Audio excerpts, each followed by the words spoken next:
Hi, Matt the Tube Crowley here.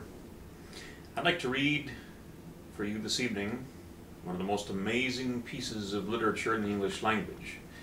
It's not from T.S. Eliot or James Joyce. It's from a medical examiner named JC Rupp.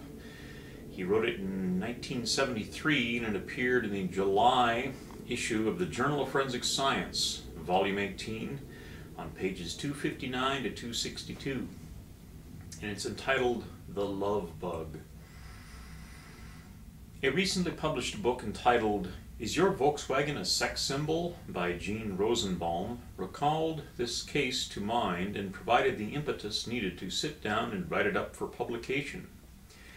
In a majority of cases handled by the medical examiner's office, the scene is the most important aspect of a death investigation.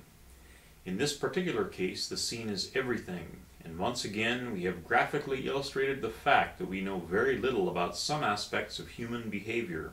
Case report. On his day off, this 40-year-old airline pilot left home about 6 a.m. and told his wife he was going pistol shooting in a rural area of the county. The subject was an Air Force veteran who had been a pilot during the Korean War. He was married and the father of 2 small children. There was no known psychiatric history and no known deviant behavior. At about 7:30 a.m., a fisherman happened upon the scene of death.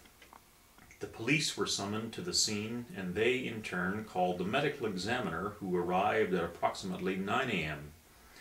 The subject was found apparently crushed against the left rear fender of a 1968 Volkswagen sedan. The car was at the end of a secluded road where there was a large turnaround area. The left front door of the car was open, the ignition on, and the motor running. The car had an automatic transmission which was in low gear. However, the car was not moving.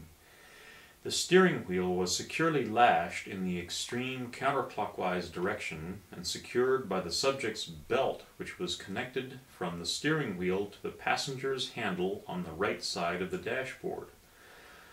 On the right front seat was the subject's watch and cigarettes.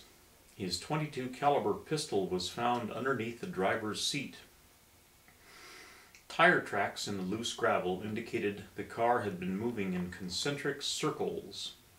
The trunk of the car contained the subject's clothing as well as a plastic zipper pouch containing locks, bolts, a length of chain, and wrenches. A padlock and key were found on the ground beside the body, and another padlock was found on the ground 20 feet from the body. The body was in full rigor when first examined and was securely held against the left rear fender of the car by a heavy link chain. The body was completely nude except for a chain harness and was covered with large, discrete, and confluent skid-type abrasions. The harness worn by the subject was constructed of link chain. There was a moderately tight loop around the neck, bolted in front. The chain passed down across the sternum and abdomen, then passed around the waist to form a second loop. From the chain around the waist, strands of chain passed through each inguinal area, passed into the gluteal fold, and were secured to the chain around the waist in the midline of the back. The harness was very similar in construction to a parachute harness. Anteriorly, from the chain around the waist was attached a 10-foot length of chain, which was secured to the rear bumper of the Volkswagen. The chain attached to the car bumper was wound around the left rear axle of the car 5 times, and it was by this length of chain that the subject was held firmly against the left rear fender. The autopsy revealed findings consistent with an asphyxial death, and there was a negative blood alcohol. Reconstruction of the events leading to the subject's death indicate that after removing his clothing and donning the chain harness, he attached himself to the back bumper of the Volkswagen by the 10-foot length of chain. Then, with the car in low gear and the steering wheel in a fixed counterclockwise position, the car ran slowly in concentric circles. It is not known whether the subject simply jogged after the moving automobile or allowed himself to be dragged. However, the tire tracks in loose gravel were not significantly obliterated as one might expect if he had been dragged for a long distance by the moving car.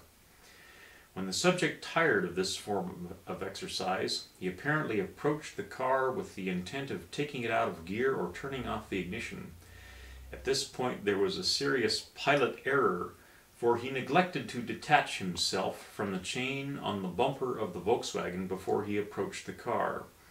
As he approached the car, the chain attaching him to the bumper became slack, and the back wheel of the car rolled over the chain. The chain then began revolving onto the back axle. The subject must have realized his plight almost immediately, and possibly sustained many of his abrasions fighting for his life against the ever-shortening chain. Ultimately, however, the chain wound completely around the axle and the subject was asphyxiated against the rear fender of the Volkswagen. Background investigation revealed that the subject's wife knew about the chain harness, which had been custom-made and recently acquired. However, she did not know for what use it was intended and had never inquired. Summary. Herein is reported a strange case of autoerotic asphyxiation by automobile.